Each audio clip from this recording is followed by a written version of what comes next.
歡迎返到嚟眼通的極簡生活，我係眼通。你係咪都試過斷捨離完之後，屋企好快又變返亂呢？或者明明想儲錢，但係總係忍唔住買咗一堆之後會後悔嘅嘢？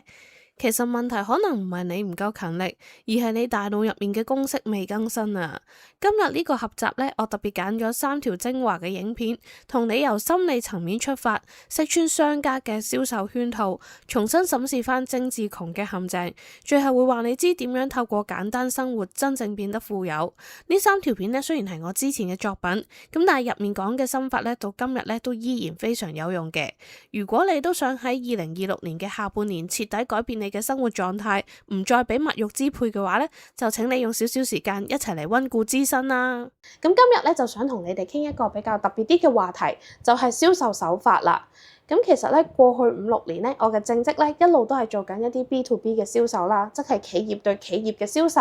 喺我每日嘅工作當中咧，我都會遇到好多唔同嘅公司決策人，有唔同級別嘅。咁譬如係啲經理啦、總監，甚至乎公司老闆。咁我嘅職責咧就係咧要將我公司嘅產品或者方案啦，好有說服力同埋清晰咁樣咧呈現俾佢哋。而最終嘅目的咧，當然就係達成到交易啦。做咗咁多年咧，我就發覺其實無論係幾百蚊嘅個人消費品，去到呢啲幾十萬甚至乎幾百萬嘅一啲方案都好啦，背後嘅銷售邏輯咧，其實都係有共通之處嘅。喺商業嘅世界入面咧，我哋會用好多嘅策略去建立信任啦，凸顯價值同埋製造一啲迫切感，務求咧令到個客戶覺得我哋俾佢嘅方案就係最好嘅選擇。咁亦都係因為呢份工啦，我開始咧就用一個有職業病嘅眼光咧，去睇返我哋日常生活當中遇到嘅廣告啊，或者係一啲推銷等等。咁我就發現咧，好多令我哋心動啦，甚至乎衝動消費嘅技巧咧，其實咧都係我工作上會用到或者遇到嘅一啲專業策略嘅家用版啊。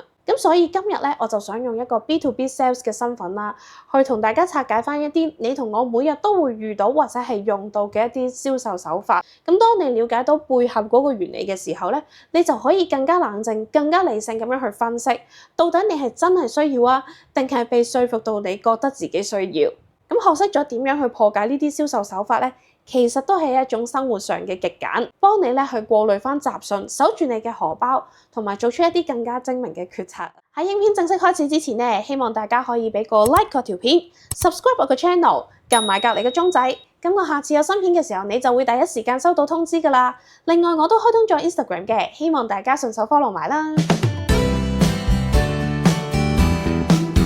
好，咁我哋就由第一種最常見嘅銷售方式睇起啦，就係咧製造稀缺性同埋急切性。咁你一定咧有聽過以下嘅説話啦，限時優惠嚟㗎，做埋今日，最後幾件賣晒就冇啦，蘇州過後冇艇搭啊！呢一啲咧都係一般 sales 常用嘅招數嚟嘅。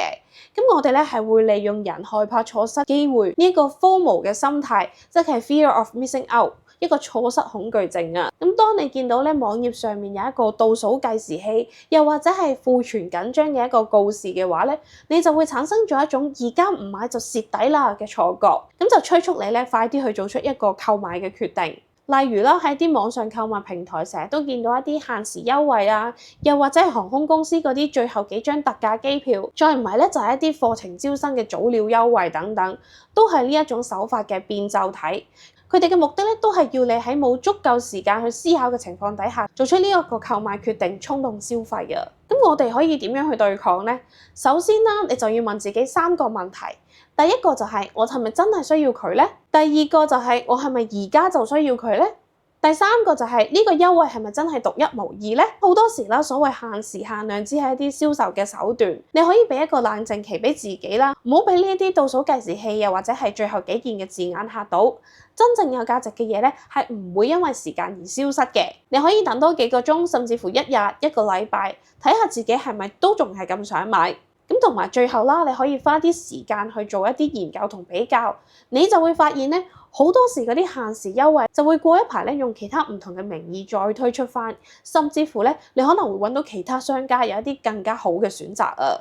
好，咁跟住落嚟咧，我哋就要講第二種嘅銷售手法啦，就係利用社會嘅認同同埋權威啊！咁好多時咧，你會見到啲廣告入面咧都會有寫住100萬人好評推薦啊，或者係某某明星都用緊，同埋咧係乜乜專家推薦咁樣嘅。呢啲咧都係利用我哋相信群眾同埋權威嘅心理。咁當你咧見到好多人俾好評，又或者係好多人買，好多知名人士專家都一致推薦嘅時候，咁你就會覺得呢個產品或者呢個服務係可靠同埋值得信賴嘅。咁例如啦，你餐廳門口見到佢排長龍，網店見到個熱銷榜，又或者咧新聞報導當中引用嘅一啲專家意見等等咧，都係呢一種手法嘅應用嚟嘅。佢哋咧係想話俾你聽，咁多人都信，你都應該要信啊。咁要對抗呢一種手法咧，首先就要培養返自己嘅獨立思考能力啦。咁你就要諗下呢一啲好評咧係咪真嘅咧？會唔會有機會係買返嚟㗎？呢一啲專家嘅推薦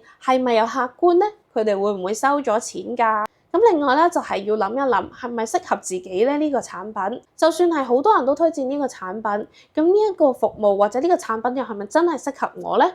咁譬如係啦，一個明星佢推薦呢一個護膚品，其實佢都未必啱你嘅膚質嘅。最後啦，都係要查證返個來源，睇下呢一啲評論係咪真實啦。咁你可以睇下呢個評論嘅內容係咪具體啦，佢哋有冇重複到啦。有時候有啲網上嘅平台咧，大家啲評語都係用同一張圖嘅，咁你又知咩事啦。咁同埋咧，如果係專家推薦嘅話咧，都可以睇睇嗰啲專家有冇利益衝突啦，同埋佢哋嘅背景同埋專業領域咧係咪真係相關嘅咧同呢一種產品。咁呢啲都係我哋可以留意嘅地方嚟嘅。咁第三種咧就係利用一啲互惠嘅原則啦。咁有時候啦，你睇 YouTube 咧，佢都會彈個免費試用 YouTube Premium 1個月俾你嘅。又或者咧係睇一啲 YouTube Channel 啦，咁佢好多時咧可能都會有一啲電子書俾你免費領取，又或者係參與佢哋一啲免費嘅講座，同埋佢會登記咗之後咧就送一個小禮物俾你。咁其實咧，當人哋俾呢一啲好處我哋嘅時候咧，我哋自己咧係會產生一種虧欠感㗎，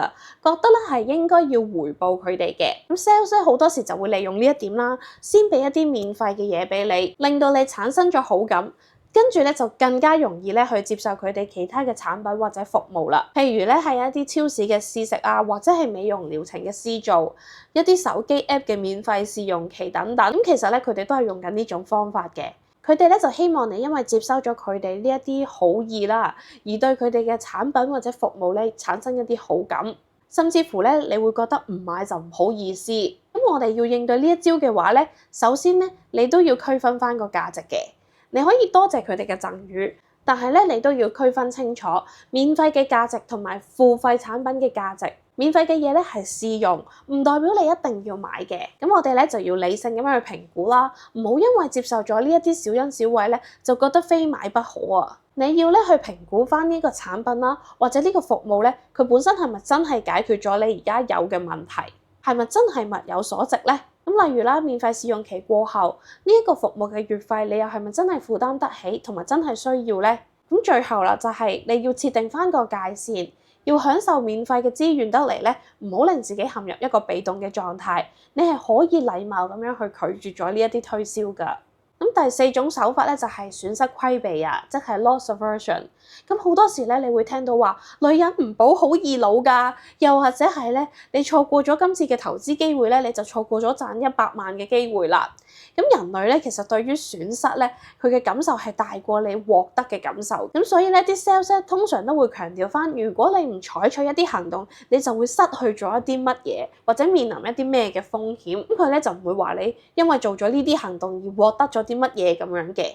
譬如係一啲保健食品嘅公司，佢會強調，如果你唔食呢一啲營養嘅補充品咧，可能你就面臨一啲快速衰退嘅風險啦。咁又或者係咧一啲保險公司、投資公司，佢會同你講，你唔買我呢個產品咧，你就會錯過咗而家個財富增長嘅機會啦。咁佢哋嘅目的咧就係要你因為害怕失去而採取行動。要對抗呢種手法，第一啦，你就要轉換返個視角。嘗試將損失嗰個講法咧變成返做獲得嘅講法。咁譬如係，如果我買咗，我會得到啲乜嘢咧？如果我唔買，我又真係會損失咗啲乜嘢咧？咁兩邊都要睇返嘅。第二咧就係權衡返利弊啦，仔細咁樣去分析返，到底呢個所謂嘅損失係咪真實存在咧？有冇被誇大到啊？與其俾恐懼去驅使，不如咧就理性評估一下個風險同利益啦。咁第三咧就係尋找一個替代嘅方案，有冇其他方法咧可以幫我哋去避免所謂呢啲嘅損失咧，而又唔需要去買佢哋指定嘅產品或者係服務咧？第五種手法就係利用一個錨定效應同埋框架嘅效應。咁錨定效應咧，其實就係咧一早俾咗一個好高嘅價錢你，即係佢所謂嘅錨點啦。然之後咧再俾一個優惠價你，令到你覺得咧好似真係抵咗好多咁樣喎。咁呢種手法咧，其實你成日喺超市都會見到㗎啦。好多時個原價咧就飆到高一高咁樣，其實你都未見過有人會用嗰個價錢去買嘢嘅。然後咧就寫個特價咁樣，跟住咧你就會覺得好似平咗好多啊。咁有啲人咧其實佢唔熟行情嘅時候咧，佢就會買咗㗎啦。而框架效應咧，就係同樣嘅資訊，但係用唔同嘅方式去呈現出嚟，咁你就會有一個唔同嘅感受啦。譬如啦，佢哋會強調90% 嘅成功率，而唔係強調嗰10% 嘅失敗率。又或者係啦，每日只需要幾十蚊，而唔係講每年需要幾千蚊咁樣，因為個數字越細越容易接受到啊嘛。咁我自己都試過啦，去諮詢一啲家居保險嘅時候咧，佢就同我講，每日淨係需要一餐飯嘅價錢㗎咋，其實好抵㗎，你唔係唔買啊嘛。咁但係咧話就話每日幾廿蚊一餐飯嘅價錢啫，其實計計埋埋都千幾2000蚊，而佢包嘅嘢咧其實都唔係咁多。咁所以咧我仔細分析之後咧，最後都係冇買到嘅。咁我哋要應對呢啲手法嘅話咧，首先你就要去做一個獨立嘅研究啦，唔好俾佢第一個講俾你聽嘅數字迷惑咗。你要咧自己去研究翻市場嘅平均價錢啦，同埋佢嘅價值。咁其次咧就係要多角度去思考啦。當你嘅資訊被框架咗嘅時候咧，你可以試下從反面啦，或者係唔同嘅角度去思考。咁如果咧佢係同你強調成功率嘅話咧，你都要諗一諗個失敗率。又或者咧，好似我咁啦，如果嗰個 sales 同你強調每日幾多錢嘅時候，你就自己去計翻，其實即係每年要俾幾多錢。同埋最後啦，我哋要聚焦翻喺個價值上面，而忽略佢價錢呈現嘅方式，專注翻喺個產品本身咧，可以為你帶嚟一啲乜嘢嘅實際價值嗰度。咁第六種手法咧就係承諾同埋一致性啦。呢一種方法咧，其實就利用咗咧人類咧想自己言行一致嘅心理。咁人咧一旦做出咗一啲小承諾咧，你就會更加傾向咧去遵守，同埋咧之後作出一啲更大嘅一致性行為啊。譬如啦，你可能見過咧網上面某啲網站彈個小視窗出嚟，問你想唔想咧去訂閱佢哋嘅資訊。咁如果你隨手搭咗個相嘅話咧，咁其實你就已經做咗一個小承諾㗎啦。之後咧，佢哋就會開始同你發送更加多嘅電郵啦，甚至乎係推銷一啲付費嘅服務。而你咧就會因為之前嘅相咧，就更加難去拒絕啦。又例如啦，免費試用期結束咗之後咧，系統咧就會自動轉咗做一個付費訂閱。如果你唔主動取消嘅話咧，佢就會默認咗你呢一個繼續訂閱嘅承諾㗎啦。咁要對抗呢啲手法咧，我哋就要意識到呢啲小承諾嘅影響。每一次做決定之前咧，都問下自己，我而家呢一個決定係咪基於我嘅真實需要咧，定係因為我自己之前做過某一啲嘅小動作咧？咁其次啦，就係我哋唔好害怕去收翻我哋自己嘅承諾，特別咧係當呢啲承諾已經唔符合你當前最佳利益嘅時候，你係可以咧禮貌咁樣去 say no 啦，又或者咧係取消訂閱嘅。咁記住啊，選擇權咧永遠都喺你嘅手上嘅。最後啦，就係要仔細咁閱讀一啲條款，尤其係咧你開通某一啲免費試用嘅時候，避免咧不經意之間咧就作出咗一啲承諾啊。第七種手法，我哋可以叫佢做親和力啦。人咧係會更加容易俾一啲同自己好似嘅人咧去吸引到或者說服到嘅。Sales 咧係會利用好多唔同嘅方式令你去中意佢哋嘅。譬如咧係透過外表嘅吸引力啦，咁或者係一啲相似性，譬如就係哇原來你都係阿邊個啲 fans 嚟㗎，我都係喎，好中意聽佢啲歌㗎喎，或者係一啲讚美啦，你今日呢個打扮真係好靚，好襯你啊呢一類啦，同埋一啲合作。我哋一齊去解決呢個問題啦，咁樣去建立一啲親切感嘅。咁網紅帶貨咧都係一啲典型嘅例子嚟㗎啦。你中意佢哋嘅風格咧，就自然咧會更加容易接受到佢推薦俾你嘅嘢。一個親切友善嘅 sales 或者係強調共同價值觀嘅品牌，都係利用呢個原理咧去降低翻你嘅防備心嘅。佢哋咧係會嘗試同你去建立一啲情感嘅連結啦，令你覺得咧佢哋係你嘅朋友，從而咧你就唔去戒備啦。咁你要應對呢啲手法咧，就首先要區分返個人喜好同埋產品嘅實際價值。問下自己，我中意呢個人或者品牌係因為我中意佢嘅個人魅力啊，定係因為佢個產品真係咁好用呢？其次啦，我哋就要專注返咧喺個產品嘅客觀優點同埋缺點嗰度，避免俾個 sales 嘅個人魅力咧或者品牌嘅形象咧去阻礙咗你嘅決策。最後咧，我哋就係要保持一個理性嘅距離，欣賞嗰啲 sales 嘅個人魅力之餘咧，喺你做購買決定嘅時候咧，都要將呢啲情感因素咧放埋一邊，專注返喺你實際嘅需要嗰度。咁最後一種銷售手法啦，就係故事式嘅行銷 （storytelling）。人咧就係天生鍾意聽故仔㗎啦。故事咧係比一啲冷冰冰嘅數據咧更加容易令人產生共鳴同埋記憶點嘅。品牌咧就會透過講述始創人背後嘅故事、產品背後嘅理念、用戶嘅成功故事咧，去建立一啲情感嘅連結，令到件產品咧更加有溫度同埋意義。例如啦，一個咖啡嘅品牌咧係會講述返佢哋咧係喺一個偏遠嘅地區度採購咖啡豆，幫助當地農民嘅一啲故事。咁呢啲故事咧，唔單止係理念嘅傳遞，更加咧係情感嘅傳遞。佢哋會令到你覺得買嘅咧，唔單止係產品，更加係一種理念、一種信息嘅傳遞。咁要對抗呢種手法咧，首先咧我哋就要學識欣賞背後嘅故事，但係咧更加着重故事背後帶嚟嘅核心信息。故事咧係為咗令你產生情感嘅連結嘅，咁但係咧最終咧你都要回歸返呢一個產品或者呢個服務咧係咪真係可以幫你解決到你現有嘅問題？咁其次咧就係唔好俾情感嘅判斷咧去影響咗你嘅決策。你問自己，如果冇咗呢個故事，呢一個產品或者呢個服務，仲有冇吸引到我嘅地方咧？佢嘅實際功效或者係功能又係點嘅咧？但最終咧，你都應該去揾翻更加多嘅客觀事實、用戶評價同埋一啲專業嘅評測咧，去輔助你嘅決策。好啦，咁講咗咁耐咧，都想同大家總結一下啦。咁希望咧今日我分享我呢幾年嚟嘅 B2B sales 嘅經驗啦，可以幫到你哋咧去更加清晰、更加透徹咁樣去睇通呢一啲常見嘅銷售手法啦。我哋理解呢啲手法咧，唔係想令到你變得憤世嫉俗，而係為咗咧令到你咧可以成為一個更加精明、更加理性嘅消費者。咁當你下次再見到呢啲銷售手法嘅時候咧，你就可以多一份警覺，減低一分衝動，做出一個真正符合你極簡生活嘅決策啦。咁如果咧你都覺得今日嘅內容對你有幫助嘅話咧，就記得分享埋俾你嘅朋友仔一齊睇啦。同埋咧，你都可以喺下面留言分享一下你對於呢啲唔同嘅銷售手法有啲咩感想，又或者你有用啲咩方法去對抗佢哋咧？咁記得可以寫俾我哋大家一齊討論下啦。唔知你有冇試過以下嘅經歷咧？可能你碌住啲社交媒體，見到朋友 A 咧就喺5星級酒店嗰度飲緊下午茶，朋友 B 咧就拎住個名牌包包喺度打卡。可能你心諗，哇，呢啲先至係真正識得享受生活㗎嘛。咁然之後咧睇睇下，你都忍唔住開始跟風啊。可能你會去買咗嗰件睇落好似好有品味嘅潮流新衫，又或者你每個禮拜咧都固定去一啲網紅 cafe 嗰度打卡。咁結果咧，成日豪使，搞到你自己荷包乾晒糖，甚至乎咧月尾仲要捱杯麵添。呢一啲表面睇落去光鮮亮麗嘅日子，但係咧內心咧就會充滿住一啲對錢嘅不安同埋焦慮。如果咧你都覺得我講緊嘅就係你而家嘅生活咧，咁我就真係恭喜你啦！可能你已經踏入咗精緻窮嘅陷阱啊！喺影片正式開始之前咧，希望大家可以俾個 like 嗰條片，subscribe 我嘅 channel。撳埋隔離嘅鐘仔，咁我下次有新片嘅時候，你就會第一時間收到通知㗎啦。另外，我都開通咗 Instagram 嘅，希望大家順手 follow 埋啦。咁究竟乜嘢係精緻窮呢？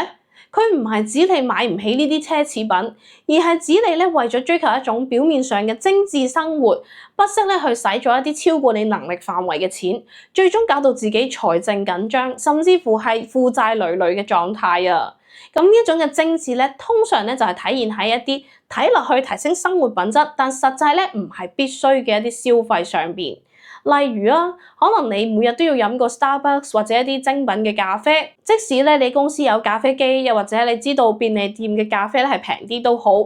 又或者咧你為咗影相靚啲，你會去特登租或者買一套貴價嘅衫，就係為咗去一啲網紅嘅景點嗰度打個卡，留低個到此一遊嘅證據。咁或者咧，你衣櫃咧堆滿咗好多淨係着過一兩次，甚至乎吊牌都未剪嘅潮流單品。咁因為咧，你買嗰陣就覺得佢哋好似好潮咁樣。又或者咧，你為咗營造屋企嘅一啲儀式感啦，買咗一大堆唔實用，只係為咗擺設嘅香薰蠟燭、設計師嘅花樽，但係咧就忽略咗最基本嘅屋企整潔同埋收納。你亦都咧可能為咗參加一場睇落好高檔嘅社交活動，去使一大筆嘅置裝費同埋一啲交通費，只係為咗證明咧自己係屬於嗰一個圈子。咁呢啲嘅消費咧，都令你覺得自己係過緊理想中嘅生活。喺社交媒體上咧，你都可以贏到好多嘅讚好。咁但係實際上咧，你嘅儲蓄咧可能已經所剩無幾，甚至乎咧背負住信用卡嘅債務，對將來嘅財政狀況咧，你會覺得好焦慮同埋不安。咁點解我哋或者一般人咁容易陷入呢個精緻窮嘅陷阱呢？我自己咧就覺得其實有幾個深層次嘅原因嘅。第一個原因啦，就係社交媒體嘅濾鏡效應同埋比較嘅心態。咁我哋咧生活喺一個社交媒體高度滲透嘅時代，隨手拎起個電話，打開 Instagram、小紅書，全部都係你啲朋友或者網紅分享嘅美好生活，精緻嘅 brunch、奢侈嘅旅行、名牌手袋、完美無瑕嘅妝容，呢一啲咧都係通過精心策劃同埋濾鏡美化嘅內容。通常咧佢淨係呈現咗生活中美好光鮮亮麗嘅一面，但係咧就隱藏咗背後嘅努力同埋付出，甚至乎咧佢哋其實係假㗎。咁當我哋每日咧俾呢一啲完美嘅影像去轟炸咧，好容易就會產生咗一種我都想擁有嘅衝動，又或者係好驚自己錯過咗啲乜嘢，覺得自己唔夠好、唔夠上流。呢一種嘅比較心態咧，驅使我哋去模仿、去消費，只係為咗咧喺虛擬嘅世界入面獲得認同感同埋歸屬感。第二個原因咧就係對品質嘅誤解啦，同埋對品牌嘅迷思。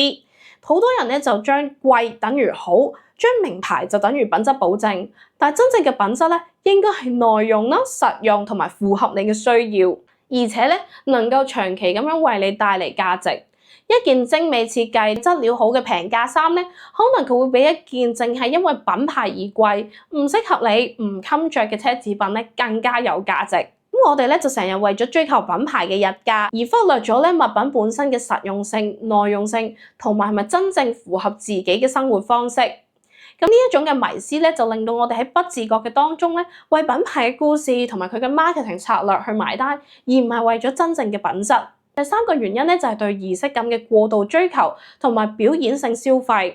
咁儀式感本身係好嘅，佢能夠為我哋嘅生活咧增添樂趣同埋意義。例如係每一朝咧為自己沖一杯手沖嘅咖啡，享受嗰份寧靜；又或者咧週末咧去為屋企人準備一個好豐富嘅晚餐。但係當儀式感咧變成咗一種表演，一種為咗影相打卡、為咗向其他人展示而存在嘅消費嘅時候咧，佢就失去咗佢原本嘅意義啦。你係咪真係需要每日都用啲好貴價嘅香薰蠟燭？定係你只係為咗營造一種我好識享受生活嘅氛圍，等你嘅社交動態睇落去更加高級呢？呢一種嘅表演性消費咧，令到我哋為咗人哋嘅眼光而去使錢，而唔係為咗自己真實嘅需求同快樂。咁第四個原因咧就係缺乏一個清晰嘅財務規劃啦，同埋你嘅消費意識。呢個咧其實係一個最核心嘅問題。當我哋咧冇一個清晰嘅收支概念，唔清楚自己啲錢咧到底使咗去邊嘅時候，好容易咧就喺不自覺當中，令到嗰啲精緻嘅消費咧蠶食晒你嘅積蓄。好多人咧係月光族，甚至乎係月光倒貼族。佢哋冇儲蓄嘅習慣，亦都冇應急嘅備用金。當面對突發嘅情況咧，佢哋只能夠咧靠信用卡去借貸，陷入一個惡性嘅循環。呢一種缺乏規劃嘅消費模式咧，令到精緻窮咧成為一種必然嘅現象。精緻窮嘅後果係啲咩咧？其實佢唔單止係令你窮冇錢使，仲可能咧會帶嚟一連串嘅負面影響。咁第一樣頭先講咗啦，係財政嘅壓力同埋焦慮啦，因為你表面風光，但係你內心咧就充滿住對未來嘅不安，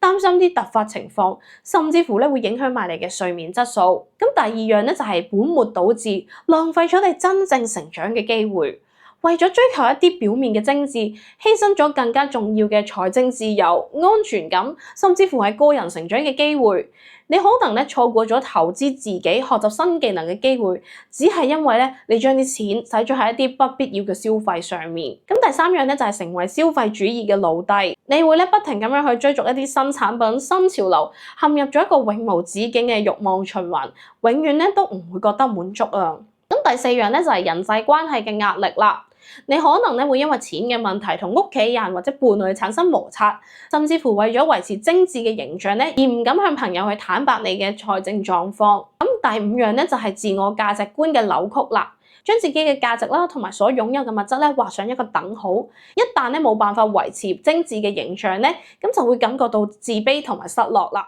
咁你嚟得睇我嘅片咧，我當然都唔會淨係提出咗個問題而唔俾解決方法你啦。如果咧你想徹底咁樣擺脫精緻窮嘅困境，真正咁樣去活出一個富足而有品質嘅生活嘅話咧，我都有幾個實用嘅建議俾你嘅。第一個建議咧就係重新定義精緻。真正嘅精緻咧，從來都唔喺個價錢牌嗰度，而係你對生活嘅態度同埋用心。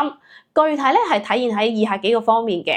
第一個就係有秩序嘅家居環境。唔需要貴價嘅裝飾，淨係需要保持乾淨、通風，物品喺原處就可以令人感到好放鬆㗎喇。咁仲有咧就係健康均衡嘅飲食啦，自己煮飯，揀一啲新鮮嘅食材，唔單止慳錢啊，仲可以食得健康啲添。同埋咧就係同屋企人、朋友一啲相處嘅時光，咁你可以咧同佢哋做一啲深度嘅交流，一啲共同嘅體驗，呢一啲無價嘅回憶咧係遠遠比起你啲物質咧更加珍貴㗎。又或者咧係持續咁樣去學習成長，令到你嘅內在更加豐盛。你可以咧去閱讀、學習一啲新技能，培養一啲新興趣，投資喺自己度，令到你嘅內在更加充實。咁最後一樣咧就係對環境友善啊，選擇一啲環保、可持續嘅產品，減少浪費。呢一啲咧都係一個更高層次嘅精緻。咁呢啲咧真正嘅精緻咧，其實係唔需要花大錢嘅，但係咧就可以為你提供更多深層次嘅滿足感。第二個建議咧就係練習斷捨離，由物質到心靈嘅減法生活。由你個衣櫃、書房、廚房，甚至乎數碼空間去開始，抌咗嗰啲不必要、唔實用、唔會令你感到快樂嘅物品。衫褲方面，你可以建立一個膠囊嘅衣櫥，你淨係保留返你真正鍾意、適合你，而且能夠互相配搭嘅衫褲。雜物方面就處理咗嗰啲總有一日會用到，但係從來都冇用過嘅物品。又或者咧，數碼斷捨離，清理咗你手機入面一啲不必要嘅應用程式。電腦桌面上面一啲好雜亂嘅檔案，令到你嘅數碼空間咧都可以保持清爽。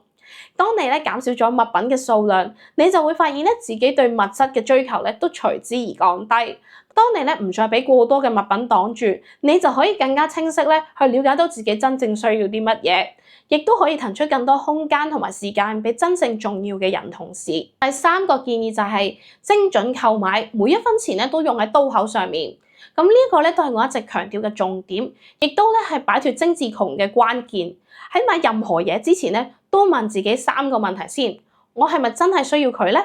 咁你喺諗呢個問題嘅時候，你可以諗一諗，到底呢樣嘢係你想要定係需要？呢件物品係咪可以解決到目前嘅問題？又或者有冇類似嘅替代品？咁另外咧就係佢可唔可以為我嘅生活帶嚟價值？譬如係實用性、娛樂性、長期嘅快樂、提升效率、短暫嘅虛榮等等，佢嘅使用頻率又高唔高咧？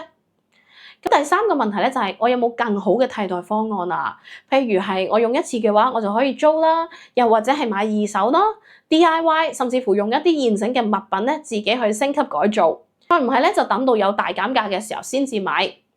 咁精準購買咧，其實就係意味住你會為你使嘅每一分錢去負責，確保你每一筆消費咧都係有意識、有目的，而唔係衝動或者盲舂舂咁樣跟人哋買。咁例如係，與其買一大堆平價嘅潮流單品，倒不如咧就投資一件經典高品質、可以着好多年嘅經典款。第四個建議就係建立預算同埋記帳嘅習慣，掌握你自己金錢嘅流向。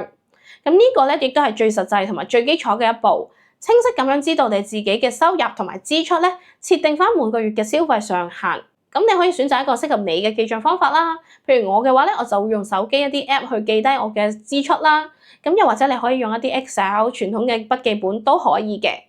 同埋咧，你要分類返你自己嘅收入，將啲錢咧分成4份。固定嘅支出，譬如租金、供樓，又或者係變動支出，一啲餐飲娛樂。咁仲有兩份咧就係儲蓄同埋投資。咁定期咧你都要檢視翻嘅，你每個禮拜或者每個月咧都要檢視翻你記低咗嘅錢啦，睇下嗰啲錢去咗邊度，咁有冇超支嘅地方，及時去做翻一個調整。當你咧睇到啲數字嘅時候咧，你會對自己嘅消費行為有一個更加直觀嘅了解。咁同埋咧，你都可以及時咁樣發現同埋糾正嗰啲令你精致窮嘅漏洞。第5個建議就係投資喺體驗度，而唔係物質，累積無價嘅回憶同埋成長。與其你使大錢買一個名牌手袋，不如將啲錢咧用喺一個有意義嘅旅行、一堂提升技能嘅課程、一場精彩嘅演唱會，或者咧係一次同朋友嘅深度交流。你可以去下旅行，探索一啲新文化，又或者咧用喺學習上邊，去報啲烹飪班、語言班，提升自己嘅價值。再唔係咧，就可以投資落自己健康嗰度，去投資一啲健身室嘅會籍，或者係健康飲食，照顧好自己嘅身體。同埋咧就係人際關係，同重要嘅人咧去共度一啲時光啦，創造一啲共同嘅回憶。咁呢一啲體驗咧帶嚟嘅成長同埋快樂咧，通常都比物質更加持久、更加有價值，而且咧佢哋係獨一無二、無得複製㗎。擺脫精致窮咧，唔係要你過得寒酸，亦都唔係要你咧放棄對美好生活嘅追求。佢更加似係一種心態上面嘅轉變，一種咧對生活更深層次嘅理解。佢唔係一味要你慳錢，而係要你咧重新去思考，到底乜嘢先係可以帶俾你真正嘅滿足同埋快樂。當你唔再俾消費主義綁住，唔再為咗迎合人哋眼光而使錢，你會發現你嘅生活變得更加輕盈、更加富足、更加自由。咁呢一種嘅內在富足同埋嗰種對於自己生活擁有掌控權嘅踏實感咧，先至係真正嘅精緻。希望咧今日嘅影片咧都可以帶俾你一啲啟發啦。你係咪都試過陷入精致窮嘅困境咧？你係點樣擺脫嘅咧？定係你都仲係努力嘗試咁樣去擺脫佢咧？歡迎咧你喺下面留言分享你嘅故事同埋睇法。你嘅經驗咧可能幫到好多相同處境嘅朋友仔㗎。今日咧就想同你哋探討下點樣透過整理同埋斷捨離，去令到你嘅生活變得更加輕鬆、更加有秩序，甚至乎更加有錢同埋有效率啊！咁唔知你會唔會試過屋企堆滿晒一啲冇用嘅嘢，成日要揾嘢，令到你頭都大埋咧？咁其實整理咧就唔單止係清潔屋企咁簡單，更加咧係可以幫你減輕壓力、提升專注力，仲可以令到你啲時間同埋錢咧用得更加有效率啊！我哋今日呢條片咧就會同你一齊探討下有錢人嘅生活秘密，睇下佢哋點樣可以生活得咁簡單而又咁成功。咁喺影片嘅後段咧，仲會同你分享一啲實用嘅整理技巧，幫你咧零成本開始改變，迎接更加有錢、更加健康嘅人生。咁就記得睇到最後啦！喺影片正式開始之前咧，希望大家可以俾個 like 嗰條片 ，subscribe 我個 channel， 撳埋隔離嘅鐘仔，咁我下次有新片嘅時候，你就會第一時間收到通知㗎啦。另外，我都開通咗 Instagram 嘅，希望大家順手 follow 埋啦。有錢人第一個秘密咧，就係佢哋會盡量去減輕壓力同埋焦慮啊！咁你有冇試過一返到屋企，望住堆滿雜物嘅客廳同埋房，心情即刻覺得好沉重、好大壓力咧？咁有研究指出啦，雜亂嘅環境咧係會直接影響到我哋心理嘅狀態嘅。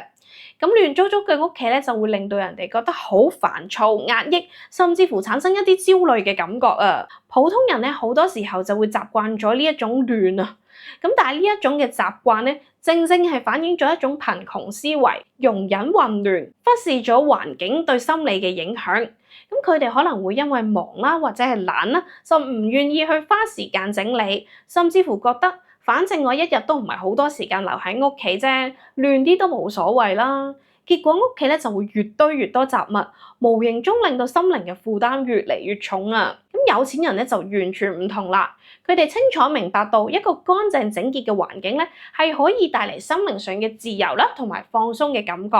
佢哋係會定期整理同埋清潔屋企，保持返空間嘅乾爽，唔會等到亂晒龍咧先至嚟開始執嘢嘅。咁呢一種習慣咧，令到佢哋每日返到屋企咧，都可以即刻放鬆心情，精神狀態咧都更加好啊，壓力咧都自然大大減低咗啦。咁從心理學嘅角度睇，一個有秩序嘅環境咧，係可以令到大腦更加容易去集中佢嘅注意力，情緒更加穩定，有助提升你嘅工作效率同埋生活嘅質素。總括嚟講，透過斷捨離去減少屋企嘅雜亂咧，係可以實際咁樣幫你減少到精神負擔，帶嚟內心嘅平靜同埋自由。有錢人第二個秘密咧，就係佢哋會聚焦喺核心價值。咁一個雜亂嘅環境咧，就好似你個大腦塞滿咗冇用嘅資訊咁，令到你日日要周圍揾嘢分心，浪費咗大量時間同埋精神。普通人嘅屋企咧，好多時候會堆滿咗唔同款式嘅衫褲、擺設、電子產品，甚至乎大量重複嘅物品。而呢一啲物品咧，往往唔係真係實用㗎，而係因為衝動購物或者情感嘅因素囤積咗落嚟。結果每日返到屋企咧，都要花時間去揾嘢或者去整理呢一啲雜物，搞到心煩意亂，工作同埋生活嘅效率都大減。咁有錢人嘅做法咧，就相當有智慧啦。佢哋會刻意去簡化生活，淨係保留返對自己真正重要嘅嘢。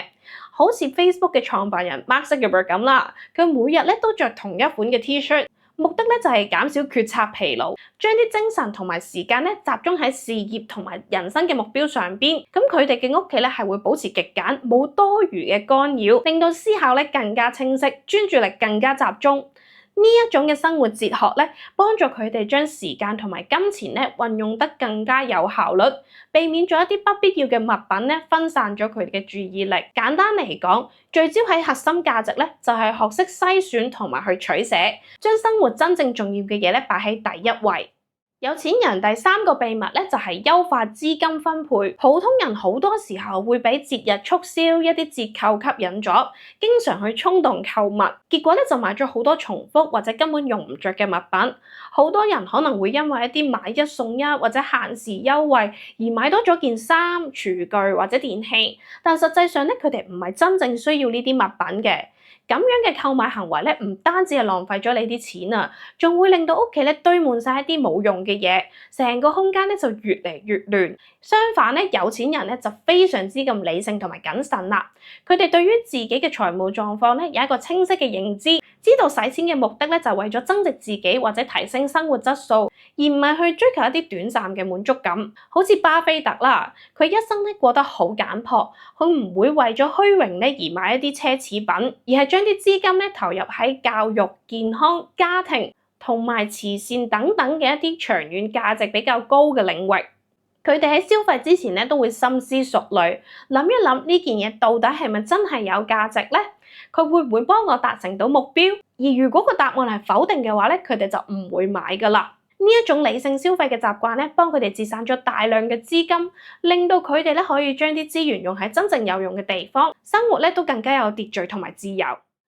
有錢人第四個秘密咧，就係會注重去提升生活質素同埋健康啦。雜亂嘅環境咧，唔單止會令到心情差啦，更加咧就會直接影響到健康。特別係浴室、廚房呢一啲濕氣比較重嘅地方，如果冇定期清潔，啲灰塵、毛菌同埋細菌咧就會大量咁樣滋生，增加咗感染疾病嘅風險。普通人好多時因為忙碌或者係太攰冇心機，清潔得唔夠徹底，浴室就會有陣噏味，廚房抽油煙機又會油淋淋，呢一啲地方咧都會成為細菌嘅溫床。而且雜亂嘅環境咧，都會令到人養成一個不良嘅生活習慣，進一步損害健康。咁而有錢人咧就非常之注重健康啦，佢哋會每日咧都花少少時間去清潔屋企，保持翻空氣流通同埋乾爽，減少翻濕氣同埋噏味。佢哋明白咧，只有身體健康，先至可以有足夠嘅精力同埋精神咧，去應付生活同工作上嘅挑戰。保持一個整潔嘅居住環境咧，唔單止可以減少疾病嘅發生，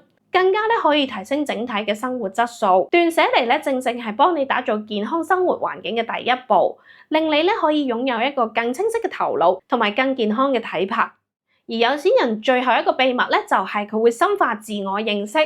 屋企亂咧，唔係淨係物品堆積咁簡單，佢係內心混亂嘅外在反應。好多普通人咧，因為情感嘅因素咧，唔願意掉咗啲舊嘢，例如啲舊衫、舊相、舊禮物，覺得保留住咧先至係留住咗啲回憶或者有安全感。結果咧反而成為咗負擔。呢一啲物品可能冇實際價值，甚至乎會影響你嘅生活質素。有錢人咧就會喺適當嘅時候斷捨離。整理嘅時候咧，唔單止係清理咗物品，仲係整理緊自己內心嘅世界。我自己覺得整理係一件由內到外，再由外到翻內嘅事。清理咗心靈嘅混亂，你自然咧就可以處理到一啲無謂嘅物品。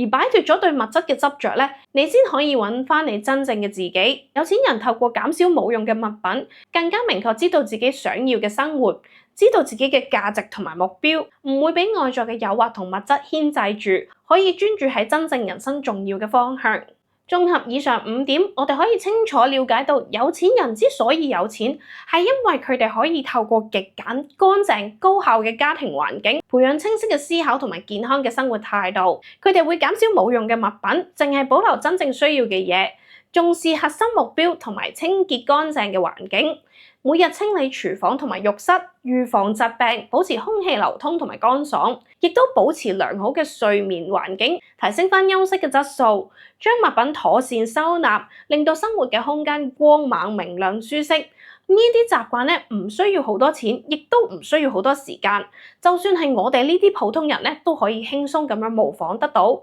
關鍵就係要轉變你嘅思維，學識放下，重新定義你嘅人生。如果你想開始斷捨離，我都準備咗一個好簡單嘅行動計劃去幫你踏出第一步。首先就係揀一個你常用嘅區域嚟開始練習，例如係睡房或者廚房，然後寫低你認為真正需要嘅必需品清單，幫你去釐清你嘅目標。跟住咧就可以開始去清理咗一啲多餘嘅物品，分類處理。可以捐咗佢、賣咗佢或者掉咗佢，亦都可以利用一啲二手嘅平台咧去清咗呢一啲嘅閒置而有價值嘅物品。咁樣唔單止可以幫你整理到屋企，仲可以賺返少少錢添。